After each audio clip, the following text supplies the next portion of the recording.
And we are live. Thank you for joining me for another Boxing Squared live stream. Interesting topic to discuss. Deontay Wilder with some comments saying he's an open agent, willing to fight on different platforms. We'll get to that in a moment.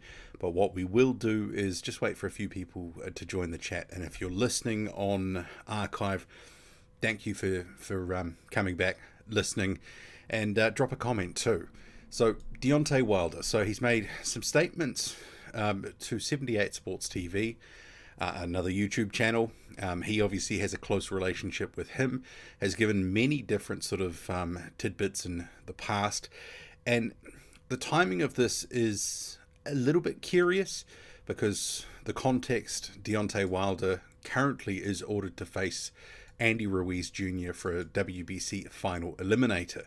So he had a semi-final eliminator, and that was against Robert Helenius. And then you have a situation of Andy Ruiz Jr. beating Luis Ortiz in another semi-final eliminator to set up a showdown.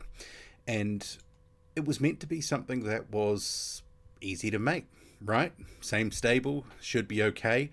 But there's been talk of the fight not being as easy to make as it was first thought it could be. And they were originally talking, April or May, no announcement. And seemingly, Deontay Wilder is starting to look elsewhere. And even Andy Ruiz Jr. has another option. He's been ordered for an IBF interim title shot against Filip Hrgović. So we'll have to see where things go. But there has been a lot of talk recently about PBC and some potential struggles, the Fox deal being up. Is there enough dates? Is there enough money in the kitty to pay some of their fighters? And obviously, if they have a pay-per-view, they want it to do well to pay the fighters.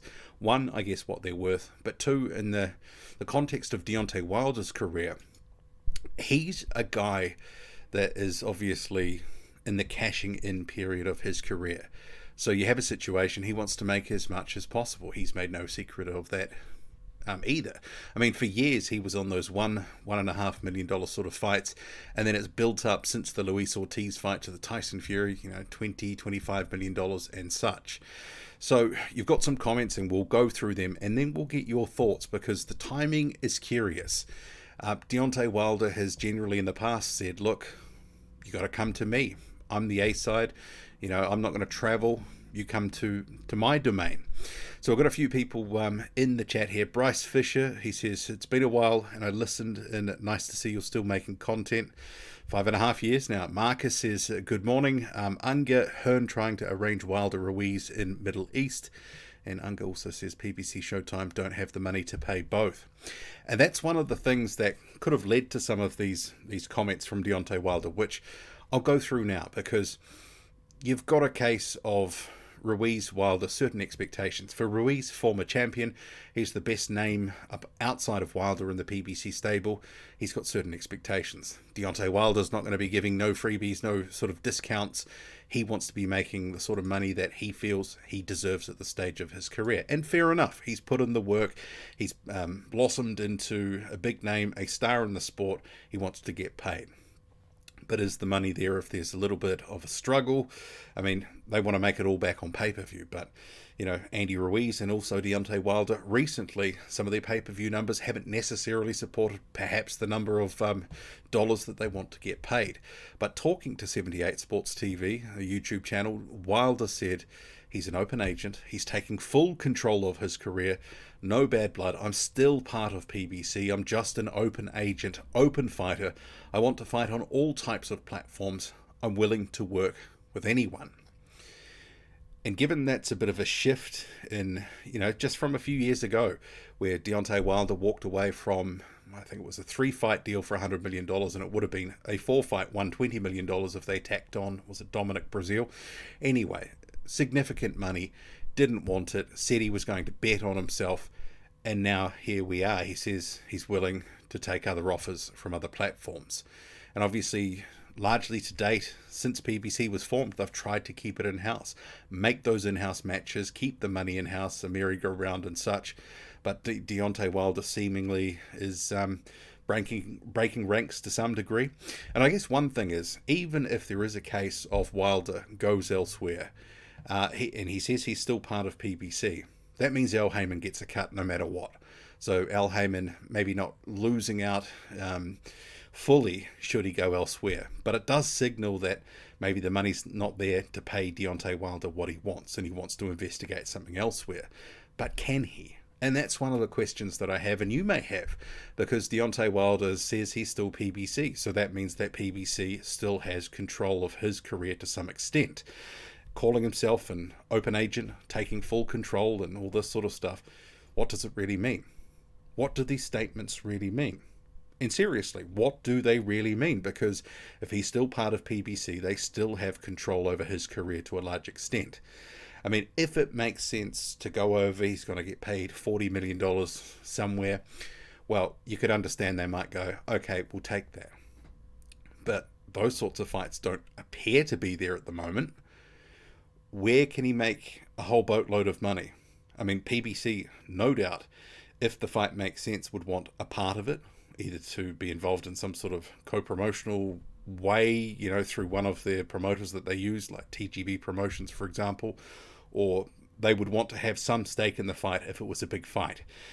If he was to face someone and it was more of a sort of mid-tier opponent, well, maybe they wouldn't. But I'm just not convinced that, even though Deontay Wilder has said these things, and I'm sure he believes them, is he actually really in full control of his career? Remembering he's got managers, Shelley Finkel, and co-manager JD's, and obviously advised by Al Heyman. And if he says he's still with PBC, well, that means Al Heyman really does control what he does. So he can't just walk off if he's still under contract with PBC. He has to get clearance. And if it's a big fight, PBC will want a cut of the action. I think that's a reality. So I'll just jump back into the chat here. So interested in your view, what does open agent actually mean? And it's really curious. He says he's willing to go to other platforms. What does it actually mean? Is this just some power play trying to pressure Al Heyman to give him some more money? But is it more of a hollow threat? Is this just some sort of indication to the boxing media and sort of boxing public at large that things aren't all that tickety-boo, that he actually needs to, you know, sort of say that he can go elsewhere, but can he? Is he trying to say that he's been kept under the thumb when he could have opportunities elsewhere? And when you consider, I'm sure that there are some fights, I guess, like Joshua and Wilder that's been talked about, you know, potentially for the end of this year. That's what Eddie Hearn, the Matchroom promoter, has said. But sometimes when Eddie Hearn says these things, I just think it's a pipe dream. That if that fight happens, it's sort of when there's basically nothing left for either guy, and it's a last dash cash grab. So I'm not necessarily expecting to happen. I'd love it if that happened while they've still got some vestige of their prime, both of these guys. But both guys are starting to look a little bit shop-worn. Deontay Wilder is 37 after all. Joshua, what is he, 33, 34? And, you know, it's certainly mentally at least he's looking a little bit sort of rickety at the moment. But what's the genesis of these comments? Is he frustrated that the Ruiz deal can't get made to the level of money that he would want? As it is, it's always seemed a little bit that Malik Scott, Deontay Wilder's head trainer, has been a little bit so-so about the Ruiz fight in general. And he's mentioned a potential mystery opponent that they could have. So, I mean, I just don't know how really, you know, keen on the fight they are. Maybe if the money's there, well, that'll do the job. As it is, I mean, personally, I think Deontay Wilder will knock Andy Ruiz Jr. out. I think it would be a brutal knockout. But perhaps the dollars just aren't there, and PBC's not wanting to put up too much to then take a bath financially. They don't want to take no haircut and lose money. And as it is with the sort of heavyweight scene at the moment, you know, we've got fewer cards. Heavyweights are expensive. The last couple of years we've had them just sort of coming out once or twice a year. It does seem that, you know, with the financial headwinds and talk of recession, cost of living, that, you know, different promotional companies, as they did in parts of the pandemic as well, are just cutting their cloth accordingly. They're not overspending, but where to for Deontay Wilder if the Ruiz fight is not makeable? And will PBC allow him to go elsewhere? And I see just someone says that Francis Ngannou could be an opponent. Well, I mean, for PBC, if they could get someone like Francis Ngannou, sign him to some sort of deal, it's a crossover fight to some extent with the fans that Ngannou would bring in from UFC, etc. That could actually make some sense. I mean, circus fights, let's face it, we've seen from the YouTube phenomenon and all this misfits stuff lately, you actually do have a bit of a thirst from the casual fans for these, what we would consider circus type fights, but guarantee people would say, oh, Ngannou's going to knock him out. But Deontay Wilder should get the job done there. I mean, perhaps something like that is actually feasible. Well, that's a good suggestion there. Almax says, is an open agent, only that he isn't tied to any one network. Same representatives, but different network. Well, with the Fox deal seemingly over at the moment, and open agent, that could refer to Showtime. But I mean, let's face it, Showtime probably doesn't want to pony up money that it may not get back. Remember, there was I think it was the Brazil fight. They put up $10 million for that. It was accepted. And I don't think they got their money back on that. And then the next time Wilder was out on Fox. So it could be part of it is the money. The networks want a sure thing, but they don't want to be putting up guaranteed money. Generally, they want to make the pay-per-view pay for it, but they want to know it's going to do good numbers. And with some of the pay-per-view numbers, especially in this age of streaming where people steal the fights, etc., some of the numbers being, pretty low in comparison to what we think they probably should be. I mean, I think Unger just said their Wilder's last fight did 75,000 pay-per-views. Ruiz Ortiz did 65. Even if those numbers are on the low side, and it's hard to know if they're really truly accurate or not, even if they were a little bit on the low side, you kind of look at those numbers and go, well, wouldn't they be expecting to do triple or quadruple that? But there just isn't the interest. I mean, and this is one of the things that I've been talking about more recently and mentioned on Patreon a few times. We're often getting the fights that we're not calling for, but we're told that we need. And I think this is especially with people maybe not willing to buy pay-per-views as much, they'll try to steal them, or they're not wanting to do a subscription, all that sort of stuff. Part of it is you're not giving them the value that they're asking for. That, we've been told for years, these are the fights you're going to get, and eventually you'll get something down the line. But I think a lot of people are just kind of like a little ho-hum. Let's face it, I think boxing in recent months, it just feels like it's been a little bit flat. And even on the horizon, there's not too many big fights. Those huge fights, those ones that really get you sort of those juices going and get you, really invested in the upcoming fights. I mean, I'm feeling it too. There's just a little bit of, sure, from maybe not every week, but every couple of weeks, there will be a few good fights, maybe at a certain level, or you'll get some unexpected value. But it's those big fights that especially pull in the casuals. That's the lifeblood to keep things ticking over in boxing. We just feel like we're just lacking a little bit of that. And now we've got the whole undisputed thing just sort of, meandering along. Who knows what will happen there. I'll get back to the comments anyway. So Black Templar says, Wilder being smart for once. Kojak says, good morning to you. Bryce says, I'm not keen to see Wilder vs Fury 4 again. I've seen rumours in the media. I would still watch though. I guess that's the thing. I mean, we didn't really need to see Wilder Fury 3, and I think ahead of that, a lot of us were saying, oh, come on, we've seen it twice already. There was the draw the first time. Wilder was beaten up badly in the second one. And then, obviously, the third one delivered unexpected value. And it was probably the best fight of the three. But fourth fight, do we really need to see it? I mean, I remember, was it ahead of the first fight? I think it was. I'll just take a sip of water. Tyson Fury actually said there could be 4 fights. So that could have been a prophecy. Almax says, AJ looking for opponents at that local pub. Unger says, open agent don't sound like free agent. Yeah. So, and that's the thing. What does it really mean? He says he's willing to travel to other platforms, but does he have the actual approval from PBC? If he's under PBC contract and he says he's still with PBC, they're not just going to let him go and make money for someone else. Doesn't make sense. Daniel says, what's up? 8:33 on a Monday night, live stream. Just trying to mix up things a little, I think, just for the next few weeks, do something different.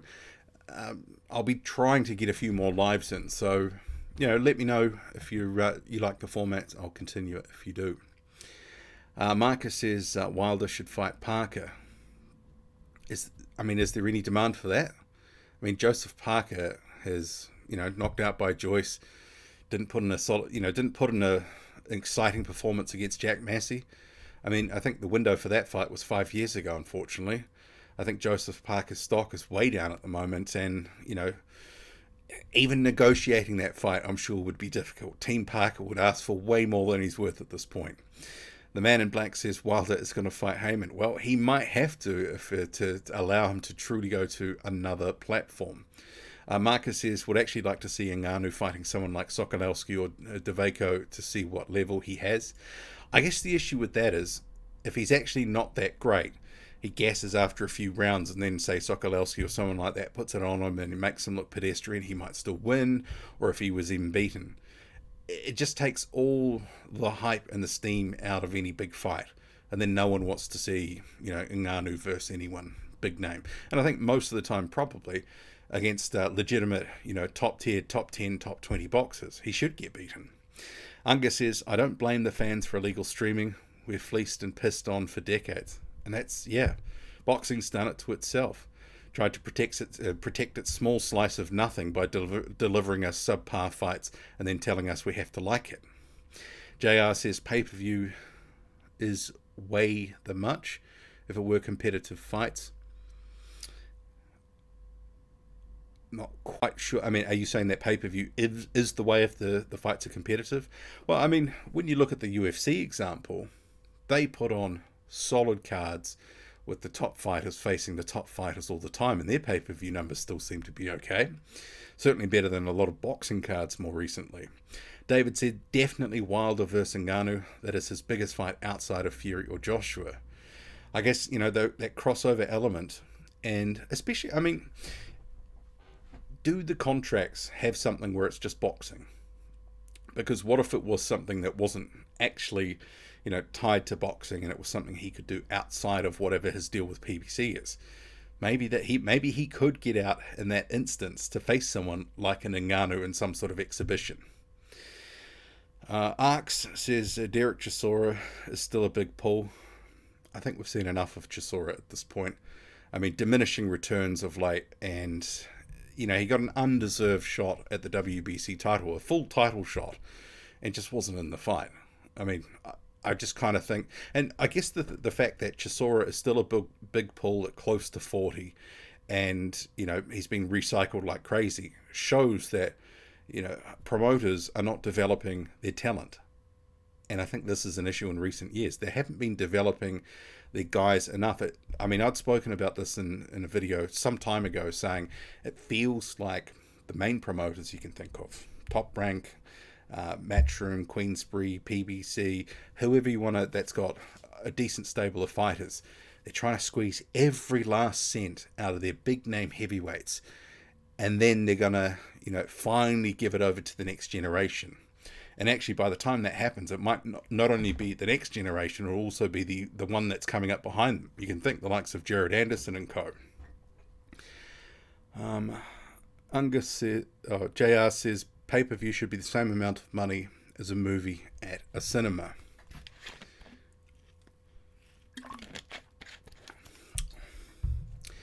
That's interesting, because, I mean, does that...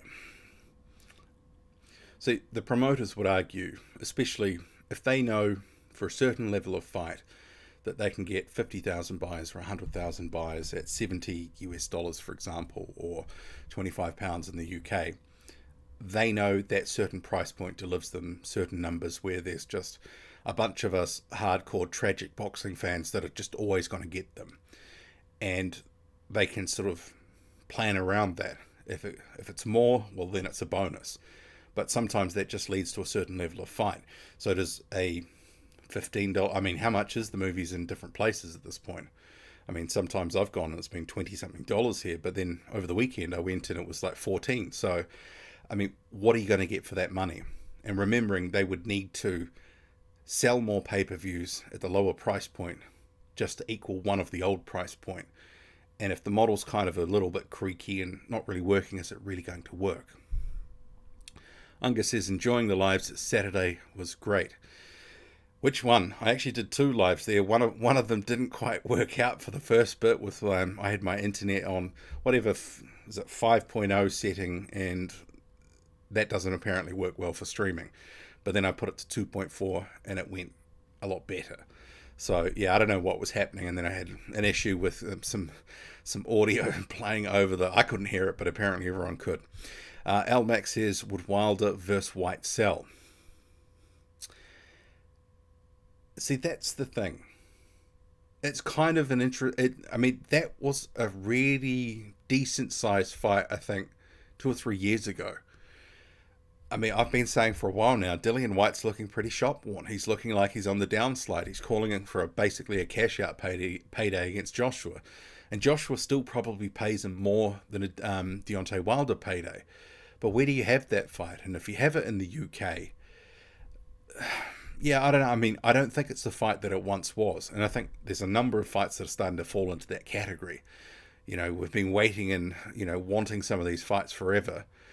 I mean, I kind of think, I mean, if it's in the United States, does it do a couple of 100,000 pay-per-view buys? If it's in the UK, does it do 500,000?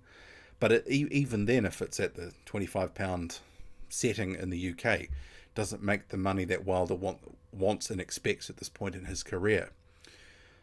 I don't know if it does. It's kind of those real big money fights. There's only a few of them out there. Deontay Wilder's had a couple of them with Tyson Fury.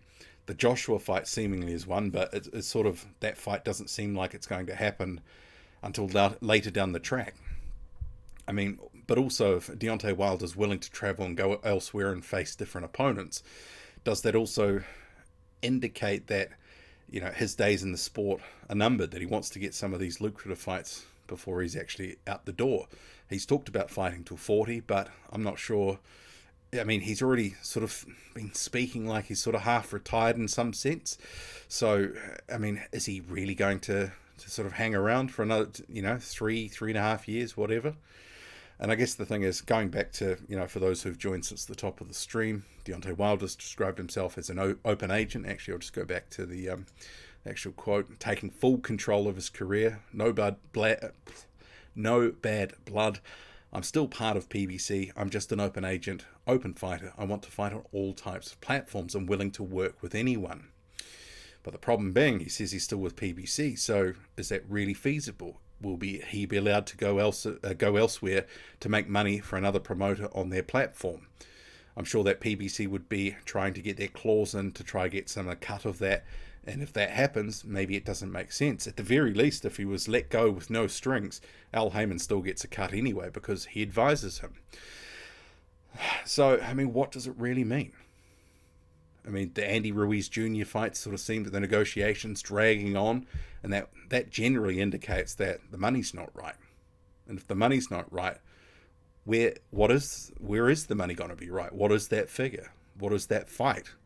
I mean, what else out there besides Anthony Joshua, and as has been mentioned by a couple of people in the chat, maybe a crossover fight with Francis Ngannou? I mean, how many names can he really sort of fight against at this point to get the sort of money that he would want? It's a question. Getting back to the chat here.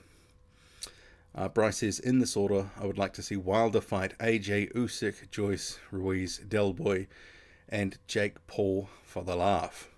At this point, he probably absolutely puts Chisora and Jake Paul into the ground. So, I don't think Wilder's probably going to face Joe Joyce. It's probably not the money there. Usyk, if the Fury Undisputed happens. But even then, I'm sure Usyk, who'd be giving Deontay Wilder a free shot at 3 belts, is going to want a lot of money on the line. And let's face it, money makes the world go round, especially as it pertains to boxing. So it's kind of maybe a stalemate for Wilder with the negotiations with Ruiz, because Ruiz will want a certain amount of money, and I'm sure that fight's not cheap. It's at least a $20 million fight, probably more like a $30 million fight at this point in their careers. I mean, how much does that generate in pay-per-views? Somewhere between 300,000 and 500,000 at this point. I mean, does that pay for their purses, let alone make everyone else make some money? And this is the problem. JR says maybe DAZN is the right platform after all. Well, if he joins there, or was the fight on there, who's he fighting? Because the Joshua fight makes sense, but I'm sure if that fight was to happen, they would want to have some sort of revenue sharing agreement for allowing Deontay Wilder to go from PBC over to DAZN. And that sort of, cuts everyone's money down a bit as well. I mean, I know that some of these different promoters and networks, etc., all the deals that they have in place, I mean, they're probably hoping that some of these different entities fail. I mean, you might see this year, I mean, we've already seen a couple of different, was it Stephen Fulton's going over to Japan to face the Inoue, and, that in itself was different, allowing him to go elsewhere. I mean, maybe PBC will just put just slow things down just a little bit because, they've got Showtime. There seems to be no Fox anymore. That deal seems to be up and done. I mean, maybe Fox would entertain pay-per-views, but there's only going to be a certain amount of cards. They've got a lot of fighters, a lot of mouths to feed, and there's not going to be that many dates, and they've got a huge roster.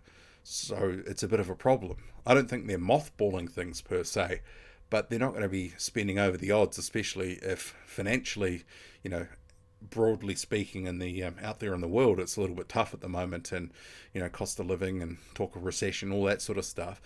They're not going to overpay people just for the sake of giving them a payday. I mean, I think those days are just done, at least for now. White needs to get out now. I've seen this story before. He's rinsed. I think he is.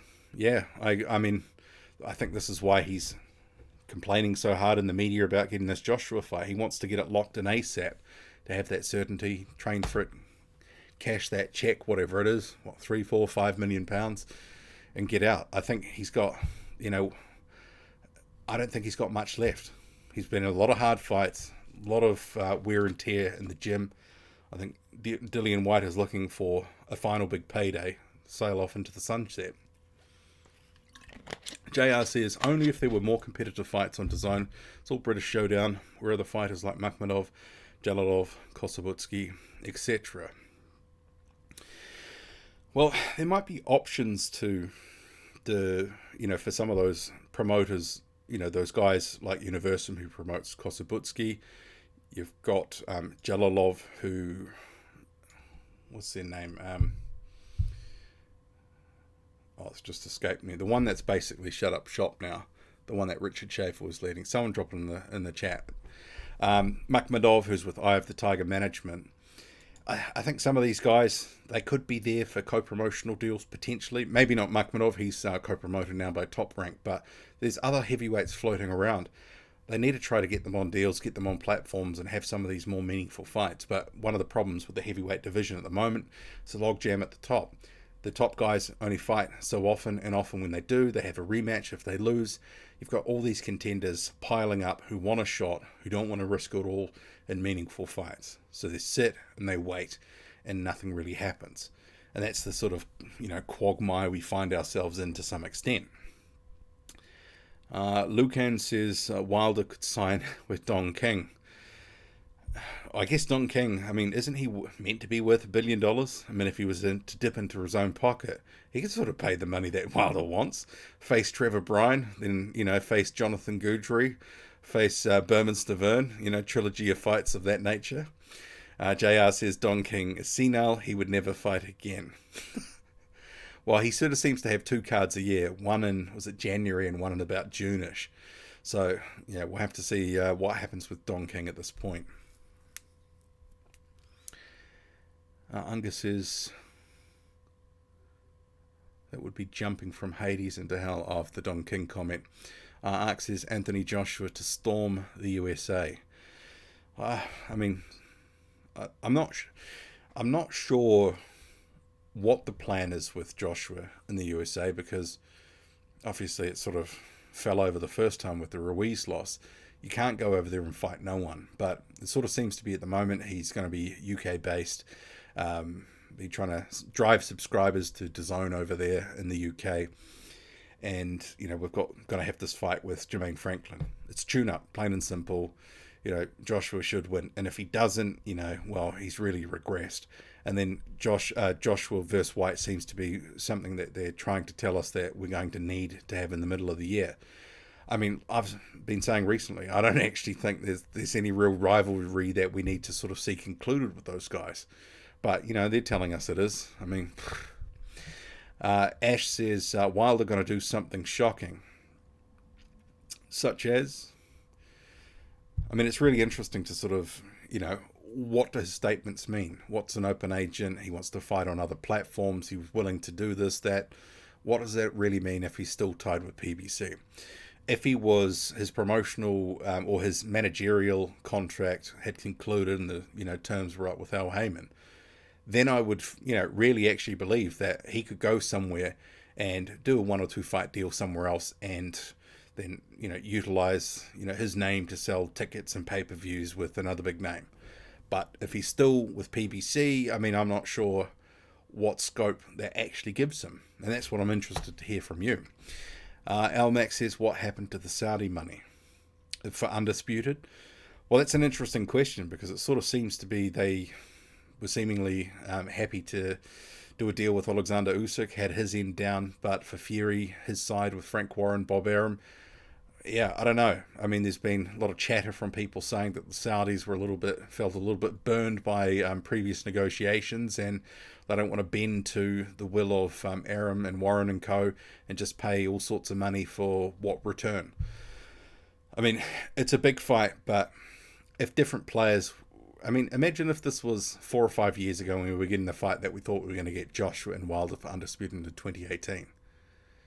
I mean, the amount of hype that had built for that fight, and even sort of, for another sort of, talks immediately after, I think Joshua beat Povetkin, and there was the talk that it could happen. I mean, it was just absolutely massive at that point. Imagine if that had have come out. Yes, Scott says Probellum.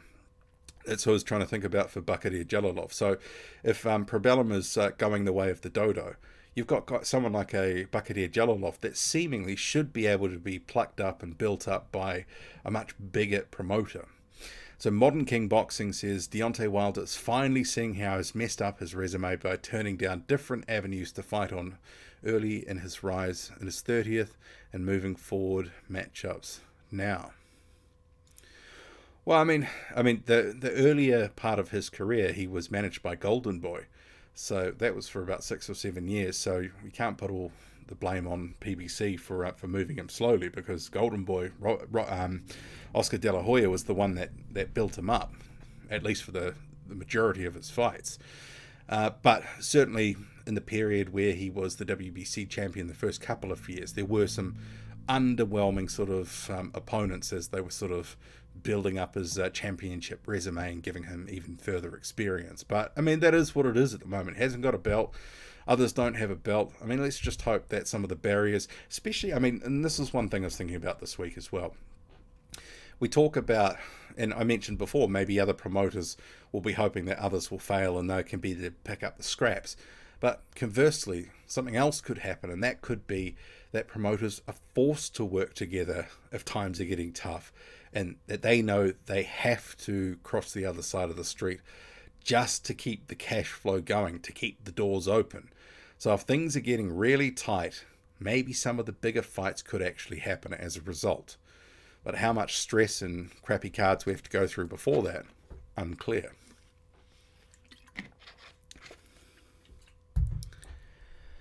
L1 says White should look at fighting Adelaide. It's over for him. Modern King Boxing, White has a decent resume. He kind of reminds me of Sean Porter. His career will be remembered. I think he's got some really good wins. He's had some good performances. He's made a lot of money.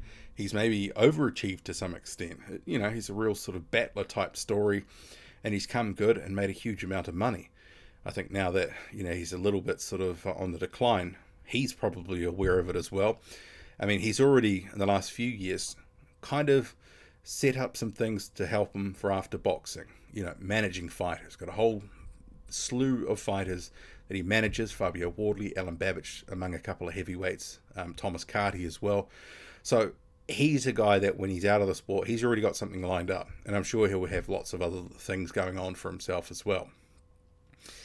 JR says, great live chat. Keep it up. Thank you. Appreciate it. Ash says, can't wait for Wilder vs. AJ. Be nice to finally know what I've known for ages. Fury Wilder, the top dogs. Well, at this point, I mean, who knows when it happens, and when it does happen, what version of either do we have left? Because if they've both declined significantly, who knows what we could get? And does that truly tell us who would have won in their prime? It's a question.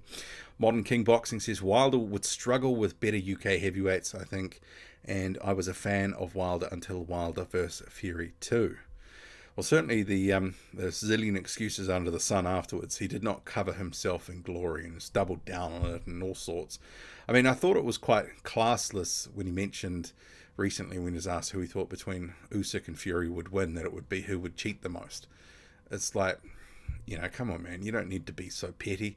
Always talks about having love for other people, but can't wait to just absolutely torpedo his opponents when he gets the chance, when he talks to media. But what does his comments mean? Where could he go, and what will PBC allow him to do if he's still with PBC? That's the $64,000 question. Or in his case, maybe it's a $20 million question, because clearly he wants to get that money. He wants to be well remunerated for his fights. And the reason, I'm sure, that Ruiz and Wilder, which is for a final eliminator for the WBC for a title shot, I'm sure the reason that it hasn't been sort of over the line is it's all down to money. Most of the time it always is. I mean, they were talking recently, Malik Scott, about a mystery opponent. I thought, well, that seems unlikely. It just seemed like a negotiating tactic. But now, ironically, Ruiz has another option in Filip Hrgović. But even then, I'm not sure that happens, because Filip Hrgović versus Andy Ruiz Jr., compared to what Ruiz could get for Wilder, it's probably pennies on the dollar by comparison. So they just want more money in the pot, I'm sure, to get Wilder and Ruiz over the line. But the broadcasters or PBC seemingly not want to put up the guarantees that Wilder and co. Ruiz would want. Hoss says, what did you think about Wood's knockout by Lara? That was an incredibly fun fight. So what I would say is, in the round or so before the knockout, I actually was like, is Lee Wood slowing down, or is he just taking the round off? Because he'd kind of, been fighting at a really good pace, and then he dropped down, and I thought, he could get clipped here, and he did. But I mean, yeah, I thought it was a highly entertaining fight, and I thought Lara was getting hurt to the body and wasn't necessarily always been called by the commentators, but clearly that's his kryptonite. After the fight, he was saying he wasn't hurt, but I was like, you could just see the grimace on his face every time he got hit to the body. Al Max says, would David Haye want a payday? But who wants to see that anymore? I mean, David Haye was, sort of kept together by sellotape and rubber bands before the Bellew fights, and he fell to pieces and his Achilles snapped. He's been retired for what, 3 or 4 years now? 4 years? 5 years? Was it 2018? Rosie says, Joyce would beat Wilder, but Dubois is too fragile around the whiskers, so Wilder would beat him. Just due to money that would be on offer for those fights is the prime reason I just think that don't happen. I mean, Joyce is a problem, and he would be a good fight. I'd love to see that fight with Wilder. I just don't think it happens. And I don't think that Wilders would be willing to entertain the sort of money that would be on offer. It's probably less than what is on offer for Andy Ruiz Jr. I mean, you think about it. Ruiz Jr., former unified champion. He's, only 2 losses. And, he's got that sort of Mexican fan base. Then Wilder, former WBC champion with 10 defenses, had a couple of really good fights one good fight with Tyson Fury, at least the trilogy fight that really got people talking. But seemingly it's just not doing the sort of whatever they're expecting to make in terms of a pay-per-view number. They're putting whatever guarantees you would assume lower than Wilder and Ruiz want to accept. Because otherwise, if it was, it's an in-house fight, it should be easy to make. But it indicates that the money's not there, that they don't want to overpay just in case it doesn't make the money that they're hoping or need to make to pay not only the fighters, but everything else involved. You think of all the things that go into promoting the event. You've got the broadcasters who take their cut, and all the logistics, hiring the stadium, the security, a million and one things is taking some money out of their pocket. So you want to make sure it's going to make some big dollars. And I'm just not sure that if the fact that it hasn't been made indicates that there's issues with the money that's on offer. Modern King Boxing says, appreciate that when comparing Dillian White. He says, agree, Rosie, if Wilder was smart, he would at least try to get a regular belt off Dubois for confidence sake. JR says, would be nice if there would be all heavyweight show, USA versus UK, Wilder AJ, White Ruiz, Anderson Joyce. That would be nice, but we're talking about working across multiple promoters there, which probably means that it's, it's a nice thought, but that's probably all it is. Modern King Boxing says he forgot about Hayes' Achilles injuries. Lucan says, did hear Tyson Fury recently said he would like to fight David Price and David Haye. Complete head shaker. Well, I mean, he just dug up Derek Chisora for a free title shot, so, I mean, who knows? This is Tyson Fury. You cannot rule anything out. So we'll go for another couple of minutes. So if you've got any comments or questions, thoughts about the next move for Deontay Wilder, his comments where he says, and I'll just bring it up, he's an open agent, he's taking full control, no bad blood, I'm still part of PBC, I'm just an open agent. Open fighter, I want to fight on all types of platforms, I'm willing to work with anyone. What does that mean? What does that mean in reality and practice? If he's with PBC, does he actually really have the freedom to do what he thinks he can do? John says, I'll just take a sip of water. He didn't say that, I was just taking a sip of water. I think we're going to see a lot more fighters having a sort of home platform while still being free to take fights elsewhere, since Canelo and White set the fight-to-fight blueprint. I mean, possible, but I mean, the PBC contracts where they're signed with Al Heyman, I mean, they're sort of tied to what Al Heyman wants them to do, which is to support the broadcasters that PBC is working with. Or should I say, the broadcasters, the promoters that PBC works with, work with those broadcasters. So, I mean, we'll say, Canelo was the sort of, or at least was, the face of the sport. He's got the freedom to go and do things. I mean, the Dillian White deal just seemed to be one that seemed to pay off, and he had a good understanding with Eddie Hearn, and it helped him actually go over to BT to fight Tyson Fury and fight on a Frank Warren show. Because if he was, under a matchroom contract, it would have been much harder to do. Marcus says, what happened to Hughie Fury? Has he retired?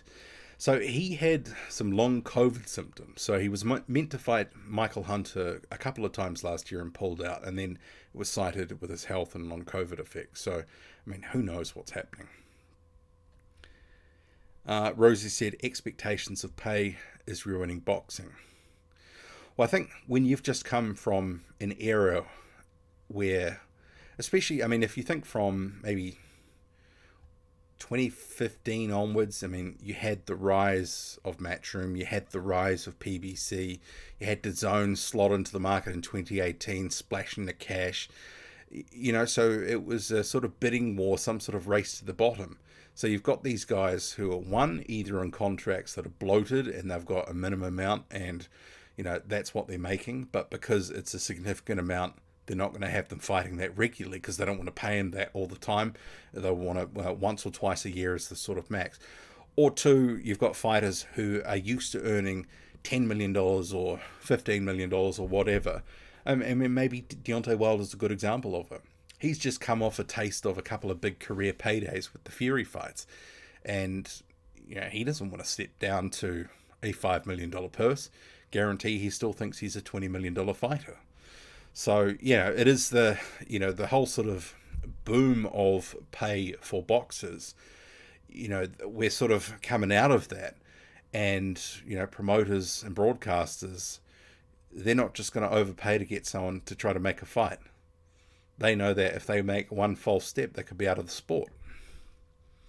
L1 says thanks for the live champ, and thank you for joining and contributing, and anyone who's joined the live or listening back on archive, I do thank you wherever you are, morning, noon or night. So we'll go for another couple of minutes. Final questions, last drinks as it were.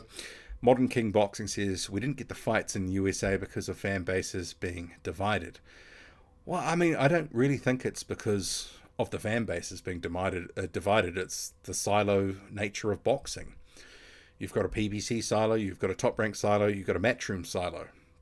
And because Matchroom was so siloed in the United States, it's just never really quite taken off. They haven't had this sort of success, I think, that the Zone and Matchroom would have hoped for in the United States. I mean, Top Ranks and PBC have just kind of been doing their thing, but, you know, the screws are coming on financially. And I think we're seeing the results of it now. Often a lot cheaper cards, a lot more lower weight classes, fewer heavyweights.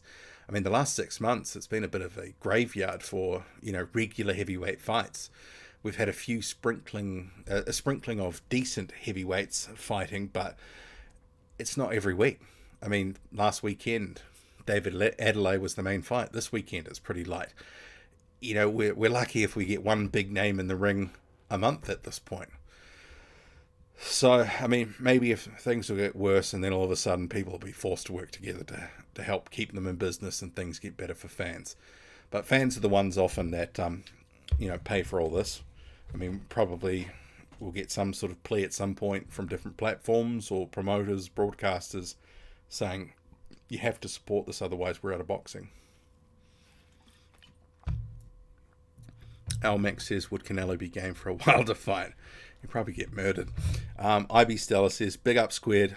I'm late to the party. Well, welcome along. I'm just about to log off for the night, but do listen back if you've just logged on. Hopefully there's a bit there to talk about some Deontay Wilder chat, and then some general questions which we've been sort of ruminating over. Rosie says, I heard today is the deadline for Fury to sign Usyk. Is that true? I mean, I think all these deadlines are fake. They're all self-imposed. I mean, it's just a hard sort of deal to make. It's one of the biggest fights in the sport of boxing. People want to make all the money that they can. They're falling over themselves to try and make sure that they don't get, you know, screwed over. They make an appropriate amount of money that they cash in on the biggest fight that they'll probably ever be involved in, or one of the biggest fights that they'll be involved in.